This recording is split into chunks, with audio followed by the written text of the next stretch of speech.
Bismillahirrahmanirrahim. Assalamu alaikum students. Welcome to the online class from Trends High School, and I'm your science teacher of class 4. How are you students? Hopefully you all are fine and safe by the grace of God.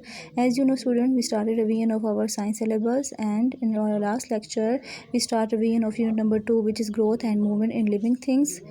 We have done our reading, and today we start revision of its exercise. Let's start question number 1. Answer the following question. First question था, आप उन living things उन चीज़ों के नाम बताएं जो कि लिविंग थिंग्स कर सकती हैं और नॉन लिविंग थिंग्स नहीं कर सकती, जिसमें था food, eat food, breathe, get rid of waste material, grow and move. Second question था कि कौन से एनिमल्स किस तरीके से मूव करते हैं, वो अपनी टांगों से और पैरों से मूव करते हैं।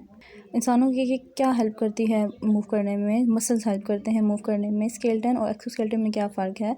जो बोन्स का एक फ्रेम होता है, ठीक है, उसको बोलते हैं स्केलेटन, और जो आउटर जो है कवरिंग होती है किसी भी एनिमल के ऊपर, उसको हम बोलते हैं एक्सोस्केलेटन। प्लांट कैसे मूव करते हैं डिफरेंट पार्ट्स में, और प्लांट इस तरह से मूव करते हैं कि वो सूरज की तरफ या लाइट की तरफ उनकी ग्रो होती है।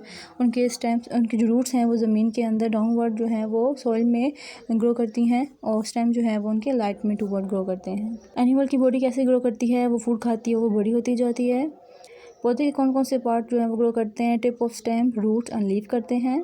इसी तरह से हमने इसके बाकी सारे क्वेश्चन किए। क्वेश्चन नंबर 2 था फिल इन द ब्लैंक्स का, हमने कंप्लीट करनी थी स्टेटमेंट्स। फर्स्ट थी plant can make their own food आएगा यहाँ ब्लैंक्स में इन सनलाइट। इसी तरह से हमने बाकी सारे किए, जैसे कि animals eat plants and other animals आ जाएगा यहाँ पर।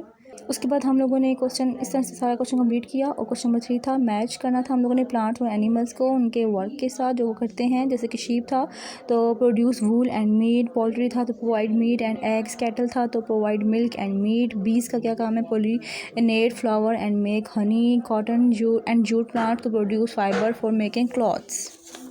हमने इनके सामने इनके काम लिखे। उसके बाद हम लोगों ने ड्रॉ और लेबल करना था बटरफ्लाई के लाइफ साइकिल को। तो इस तरह से आपको मैंने समझाया था कि सबसे पहले लेयर ऑफ एग्स होता है, फिर कैटरपिलर यानी कि लार्वा, उसके बाद प्यूपा और लास्ट में बटरफ्लाई। फिर लेबल करना था हम लोगों ने स्टेजेस ऑफ फ्रॉग की लाइफ साइकिल को, फर्स्टली एग्स, फिर टैडपोल और लास्ट में फ्रॉग। स्टूडेंट्स, अब आपने इस चैप्टर को अच्छी तरीके से तैयार करना है अपने टेस्ट के लिए, ताकि जब आपका टेस्ट हो या फिर आपको टेस्ट लें अपना, तो आपको अच्छी से अंडरस्टैंडिंग हो इसकी। Take care of your health. अल्लाह हाफ़िज़।